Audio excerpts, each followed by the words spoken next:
I never thought I'd end up with a broken leg at 63, sitting at my own dining room table while my daughter gloated about how her husband had put me in my place. But life has a funny way of teaching you who people really are when you're at your most vulnerable. And that night, with my leg throbbing beneath the table and my heart breaking in ways I didn't know were still possible, I learned exactly who my daughter had become. If you're watching this from somewhere in the world where family still means something, drop a comment and let me know where you are. Because what I'm about to tell you might make you question everything you thought you knew about the people closest to you. And if you've ever felt invisible in your own home, betrayed by someone you raised with your own two hands, then you need to hear this story. Check the description box below for more stories like this one, stories about survival, revenge, and finding your voice when everyone else has tried to silence it. It started 3 weeks before that dinner. I was coming down the stairs in my own house, the house I'd lived in for 37 years, the house where I'd raised my daughter Jennifer after her father walked out when she was 6. My hip had been bothering me for months, but I'd been putting off the doctor's appointment because Jennifer and her husband Brad had moved in temporarily while they looked for a new place. At least, that's what they'd told me 6 months ago. Temporary had stretched into half a year, and I'd been walking on eggshells in my own home, trying not to disturb them, trying not to be a burden. The stairs were wooden, original to the house, and I'd climbed them thousands of times. But that morning, someone had left a jacket on the 3rd step from the bottom. Brad's jacket. Navy blue, expensive looking, the kind he wore to his sales job where he apparently made good money but never seemed to have enough to move out of my house. My foot caught in the sleeve. I remember the sensation of falling, that moment when your body knows it's going down but your brain hasn't caught up yet. I reached for the railing, but my arthritis made my grip weak. I tumbled, my body twisting, and when I hit the hardwood floor at the bottom, I heard the crack before I felt the pain. The pain came a second later. White hot, shooting up from my ankle through my entire leg. I screamed, and it was Jennifer who came running first. Not to help me up. Not to call an ambulance. But to stand over me with this look on her face, this expression I'd never seen before. Annoyance. Like I'd interrupted her morning on purpose. She called Brad, and he came down the stairs, stepping over me to see what all the fuss was about. He looked at his jacket, still tangled around my foot, and his face went cold. Not concerned. Cold. He picked up the jacket, shook it out, and draped it over his arm before he even looked at me properly. The ambulance came eventually. Jennifer rode with me, but she spent the entire ride on her phone, texting Brad. At the hospital, they told me I'd broken my fibula in 2 places. I'd need surgery, pins, months of recovery. I'd need help. And that's when I saw something shift in Jennifer's eyes. Not sympathy. Calculation. Over the next 2 weeks, as I recovered in my bedroom upstairs, the house changed around me. Brad started answering my phone. Jennifer began going through my mail. I'd hear them talking in the kitchen late at night, their voices low and urgent, and sometimes I'd catch words like power of attorney, and not safe on her own, and this could work out perfectly. I wasn't stupid. I'd worked as a paralegal for 30 years before I retired. I knew what they were planning. They were going to try to convince everyone that I was incompetent, that I needed them, that they deserved to stay in my house permanently. Maybe even take control of my finances. The house was paid off, worth nearly $500,000 in today's market. My retirement account was healthy. I'd been careful, saved everything after Jennifer's father left us with nothing. But I was careful in other ways too. Ways they didn't know about yet. The dinner happened on a Friday night. Jennifer insisted on it, said we needed to have a family meeting over a nice meal. She'd been cold to me since the accident, but that day she was almost cheerful as she cooked, humming in my kitchen like she owned it. Brad set the table, and I noticed he put himself at the head, where I usually sat. My seat was at the side, the chair closest to the kitchen so I wouldn't have far to hobble on my crutches. I came down carefully, each step on the crutches sending jolts through my healing leg. Neither of them offered to help. They just watched me struggle, and I saw Brad smirk when I nearly lost my balance on the last step. We sat down to pot roast, my mother's recipe that Jennifer had learned from me. The irony wasn't lost on me. She was serving me my own family's food in my own house while preparing to take everything from me. If you've ever sat at a table with people who smile while planning your destruction, then you know the particular kind of rage that starts to build in your chest. It's quiet at first. It simmers. But it grows. Brad carved the roast like he was the patriarch. Jennifer poured wine like she was the hostess. And I sat there with my broken leg propped on a cushion, watching them perform this little play of domestic normalcy. That's when Jennifer started talking. Jennifer took a sip of her wine, set down her glass with deliberate precision, and looked at me across the table. There was something in her expression I'd never seen before, something that made my stomach drop even before she opened her mouth.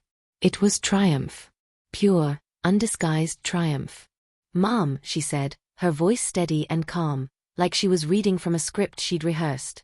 "Brad and I have been talking, and we think it's time we had an honest conversation about your situation." My situation. As if I were a problem to be solved rather than the woman who'd raised her alone, who'd worked 2 jobs to pay for her college, who'd given her everything. Brad leaned back in his chair, my chair, the one at the head of the table, and folded his arms. He didn't say anything, but his expression said it all. He looked satisfied. Smug. Like he'd already won something I didn't know we were fighting over. "You're not getting any younger," Jennifer continued, and I noticed she wouldn't quite meet my eyes. "This fall was serious. You could have died. And the house is too big for you now, too much maintenance, too many stairs. You're not safe here alone." "I'm not alone," I said quietly, my voice steady despite the fury building inside me. "You're both here." "Temporarily," Brad said, speaking for the first time. His voice was smooth, practiced. This was a sales pitch, I realized. He was selling me on my own dispossession. "But we can't stay forever, Eleanor. We have our own lives to build." Jennifer jumped back in, and I could see they'd coordinated this, probably practiced it while I was upstairs in bed helpless. "What Brad means is that we think you should consider assisted living. Somewhere with medical staff, where you'd have help if you fell again. Where you'd have people around all the time." Assisted living. At 63. After one broken bone. I felt something crack inside me that had nothing to do with my leg. "And the house?" I asked, my voice barely above a whisper. "We take care of it," Jennifer said quickly, too quickly. "Brad and I would stay here, keep it maintained, handle everything so you wouldn't have to worry. Eventually, you know, it would be mine anyway, so this just makes sense. It's practical. Eventually it would be hers." She was talking about my death like it was a real estate transaction, like I was already gone. "You want me to sign over my house," I said, not a question but a statement. "We want you to be safe," Brad said, leaning forward now, and I could smell his cologne, expensive and cloying. "We want what's best for you. And honestly, Eleanor, after what happened, can you really say you're capable of living independently?" That's when Jennifer said it. The words that would echo in my head for weeks. The words that crystallized everything that had been building since they moved in. "Mom, you have to understand. My husband put you in your place for your own good. Someone had to take control of the situation before you hurt yourself worse." She gestured toward Brad like he was some kind of hero, like leaving his jacket on the stairs where I would trip had been an act of mercy rather than negligence. Or worse. The thought crept into my mind like poison. What if it hadn't been an accident at all? Brad sat there looking smug and satisfied, like Jennifer had just awarded him a medal for putting the old woman in her place. He reached over and squeezed her hand, and she smiled at him with such adoration it made me sick. But I simply smiled to myself. Because what they didn't know, what they couldn't possibly know, was that I'd made a phone call that morning. Several phone calls, actually.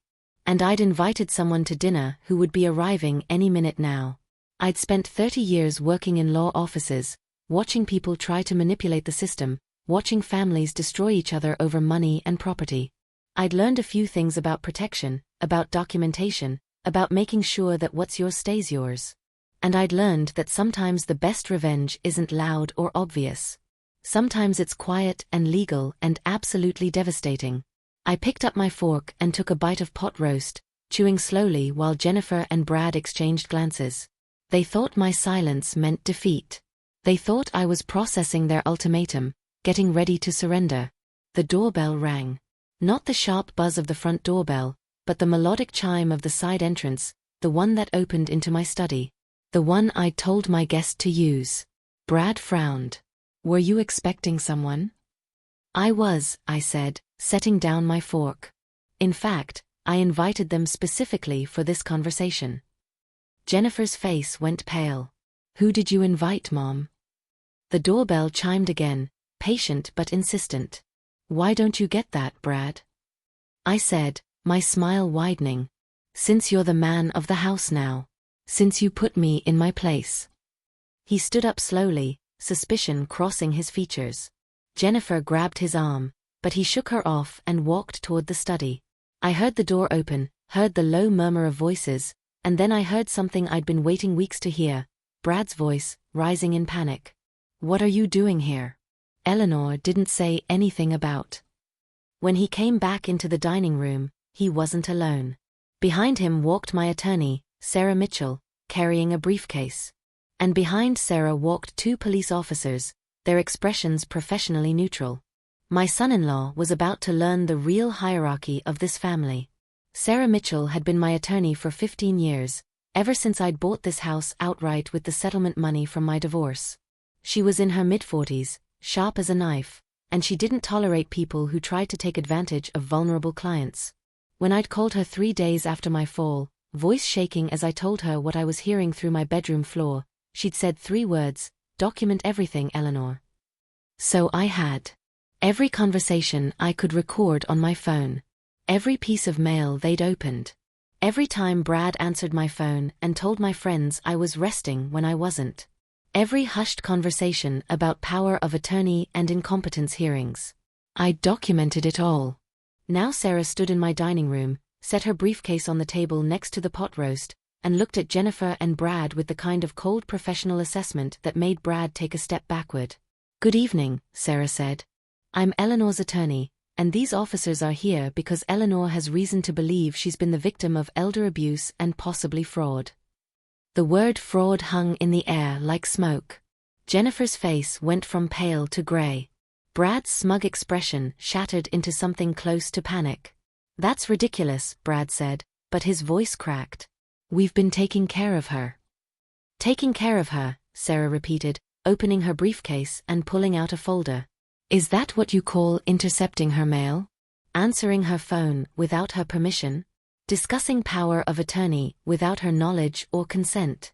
Going through her financial documents when she was medicated after surgery?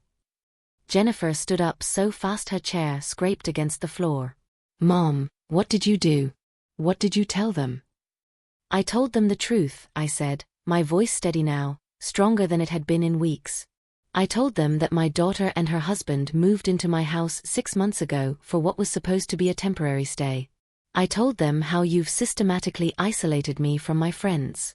How you've been planning to have me declared incompetent so you can take control of my assets. How Brad's jacket ended up on those stairs the morning I fell. Brad's face went red. That was an accident. I left it there by mistake. Maybe, Sarah said. Or maybe it was the first step in a plan to make Eleanor appear incapable of living independently. Elder abuse takes many forms, Mr. Patterson. Financial exploitation. Emotional manipulation. Creating conditions that make an elderly person seem more impaired than they actually are. One of the officers stepped forward. He was older, probably close to my age, with kind eyes that had seen too much. Mrs. Hayes, you stated in your complaint that you have recordings and documentation? I nodded. I do. On my phone, which is upstairs. I also have emails I sent to myself documenting dates and times of concerning conversations. And I have witness statements from 3 of my friends who tried to call me and were told repeatedly by Mr. Patterson that I was unavailable or too confused to speak with them. That's a lie. Jennifer's voice was shrill now, desperate. Mom, you're confused. The medication, the pain, you're not thinking clearly. Don't, I said, cutting her off. The word came out harder than I'd intended, sharp enough to make her flinch. Don't you dare try to gaslight me now, Jennifer. I know exactly what you've been doing. Both of you. Brad tried a different approach. His voice went soft, conciliatory. Eleanor, We were just concerned about you. After the fall, we thought. You thought you could convince everyone I was incompetent, I finished for him. You thought you could move in, take over, and eventually push me into some facility where I'd be out of the way while you lived in my house and spent my money. But here's what you didn't think about. I'm not some confused old woman who doesn't understand what's happening. I'm a paralegal with 30 years of experience who knows exactly how these schemes work. Sarah pulled out another document. Yesterday, Eleanor updated her will and her power of attorney documents. The house, her retirement accounts, everything. It's now in an irrevocable trust with an independent trustee. Jennifer, you're no longer a beneficiary. And Mr. Patterson, the restraining order Eleanor is filing will require you both to vacate these premises within 72 hours. The silence that followed was deafening.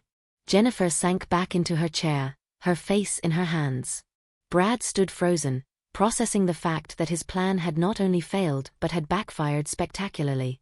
"Mom," Jennifer said, her voice muffled. "Mom, please, I'm your daughter. You can't do this to me." And that's when something broke inside me. Not with a crack, but with a quiet, definitive snap. Because she was right. She was my daughter. And I'd raised her better than this. I'd taught her about integrity, about hard work, about treating people with respect. Somewhere along the way, maybe when she married Brad, maybe before that, she'd lost all of it. Or maybe she'd never really had it, and I'd just been too blind to see. If you've ever had to choose between protecting yourself and protecting someone who's trying to destroy you, even if that someone is your own child, then you know the kind of pain I felt in that moment. And if you're watching this thinking you could never do what I did, I want you to check the description box below and read more stories about survival, about the moment when you realize that love isn't enough, that sometimes the people we raise become strangers who would sell us for nothing. "I can't do this to you," I said quietly. "Jennifer, you did this to yourself. Both of you did." The second officer had been standing silently by the door, but now he stepped forward. "Mrs. Hayes, do you want to press charges?" I looked at my daughter, really looked at her, maybe for the last time as the person I thought she was. She was crying now, but I couldn't tell if the tears were real or performative. Brad had his hand on her shoulder, but his eyes were on me, calculating even now, trying to figure out if there was still an angle to play. I didn't press charges that night. Not because I forgave them, but because I wanted them to live with the consequences in a different way. Sometimes the law is too merciful. Sometimes you want people to feel the weight of what they've done every single day for the rest of their lives. The officers stayed while Jennifer and Brad packed some bags. Sarah explained the restraining order in detail. They had 72 hours to remove all their belongings from my house. They were prohibited from contacting me directly or coming within 500 feet of my property. If they violated the order, then we'd talk about charges. I sat at the dining table with my broken leg propped up, watching them move through my house like ghosts, grabbing clothes and toiletries with shaking hands. Jennifer kept looking at me, opening her mouth like she wanted to say something, but Brad would pull her away before she could find the words. Before they left, Jennifer stopped at the front door. Brad was already outside, loading their car, and she turned back to look at me one last time. "I was going to take care of you," she said, her voice small. "I really was." "No," I said. "You were going to take care of yourself. And you know what? I understand that. I really do. I spent my whole life taking care of you, making sure you had everything you needed, sacrificing so you wouldn't have to. Maybe I did too much. Maybe I never taught you that you can't just take from people who love you and expect no consequences." "I love you," she said, and I wanted to believe her. "Then you have a funny way of showing it," I replied. She left. The door closed. Sarah and the officers stayed for another hour, making sure I had everything I needed, that I felt safe. After they were gone, I sat alone in my house, the house that was finally, fully, legally mine in a way it hadn't been for 6 months, and I cried. Not because I regretted what I'd done, but because I mourned the daughter I thought I had, the one who would never have done this to me. The next 3 days were strange. Silent. The house felt bigger, emptier, but also lighter somehow. I called my friends, the ones Brad had been turning away, and told them what had happened. They came over with food and company and righteous anger on my behalf. They helped me change the locks. They helped me move my bedroom downstairs to the guest room so I wouldn't have to deal with the stairs during recovery. On the fourth day, Sarah called me. They removed all their belongings on time. No violations. But Eleanor, I need to tell you something. Jennifer came by my office yesterday. My heart clenched. What did she want? She wanted to know if there was any way to contest the trust, to challenge your competency. I told her no, not unless she wanted me to bring up the recordings and the documented abuse. She left crying. I thought about that for a long time after we hung up. Jennifer was still trying to find an angle, still trying to get what she thought she deserved. Some people never learn. Some people will burn every bridge and then wonder why they're stranded. 3 months later, my leg healed. I went to physical therapy twice a week, and I got stronger. Not just physically, but in other ways too. I learned that I didn't need someone else in my house to feel safe. I learned that being alone isn't the same as being lonely. I learned that sometimes the people who claim to love you are the ones you most need to protect yourself from. Jennifer tried to contact me twice. Once through a mutual friend, asking if we could talk. Once through a letter that arrived on my birthday, full of apologies and explanations that rang hollow. I didn't respond to either. Sarah advised me not to, and my heart agreed. Some doors, once closed, need to stay that way. I saw Brad once, months later, in the grocery store. He was in the produce section, and he looked older, smaller somehow. When he saw me, he turned and walked away quickly, like I was something dangerous. Good. I wanted him to be afraid. I wanted him to remember that underestimating someone because they're older, because they're injured, because they seem vulnerable, is a mistake that costs more than money. I think about that dinner sometimes, about sitting at my own table with my broken leg while my daughter declared that her husband had put me in my place. I think about the doorbell ringing and the look on Brad's face when he realized his plan had crumbled. I think about how close I came to losing everything because I trusted the wrong people. But mostly I think about place. About what it means to put someone in their place. Brad thought he was putting me in mine, pushing me down, making me smaller. What he didn't understand, what Jennifer didn't understand, is that my place was never beneath them. My place was standing on the foundation I'd built with my own 2 hands over 63 years, and nobody, not my daughter, not her husband, not anyone, could take that from me without a fight. If you've made it this far in my story, if you've listened to an old woman talk about betrayal and revenge and the awful things family can do to each other, then I want you to know something: you're stronger than you think. When the people who should protect you turn on you instead, you have a choice.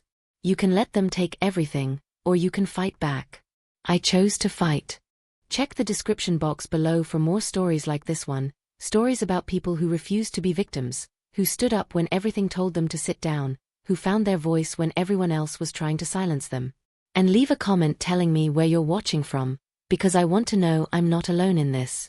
That somewhere out there, someone else understands what it's like to love someone who tried to destroy you, and what it's like to choose yourself anyway. My daughter thought her husband put me in my place. What she didn't realize is that my place was never hers to assign. It was mine. It always had been. And I'd be damned if I let anyone take it from me. The pot roast got cold that night, left on the table after everyone was gone. I threw it away the next morning. I never made my mother's recipe again. Some traditions, like some relationships, aren't worth preserving. And that's okay.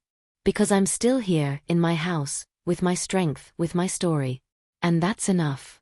That's more than enough.